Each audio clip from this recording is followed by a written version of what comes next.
BRS leaders stated the party stands firmly with industrial work. They assured support to protect workers' rights and job security. BRS blamed the Congress government for policies affecting industries and labor welfare. The party said it will raise workers' issues on every platform. Leaders called for unity among industrial employees to safeguard their future. ఇదే మన CM Revanth Reddy గారు జూబ్లీహిల్స్లో ఎలక్షన్లో ఒక మాట చెప్పిండు సినీ కార్మికుల దగ్గరకు వచ్చి, ఎవడైతే టికెట్ సినిమాకు పెంచుకుంటాడో వాళ్ళకు 20% కార్మికులకు సినీ కార్మికులకు ఇవ్వాలన్నాడు. మరి ఈడ కూడా అదే చట్టం తీసుకురా, ఎవడైతే భూమి అమ్ముతుండో 20% ఆ భూమిలో వాల్యూ కార్మికులకు ఇచ్చేసాయి, నువ్వు కమ్ముకొని పో, ఓ చట్టం తీసుకురా. మనం కూడా ఇదంతా ఆయన చెప్పిన దానికి ఆయననే అడుగుతున్నాం.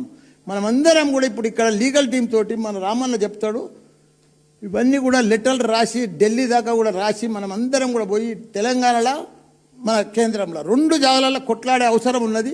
మీ అందరికి కూడా మద్దతుగా మా బీఆర్ఎస్ పార్టీ ఉంటుంది.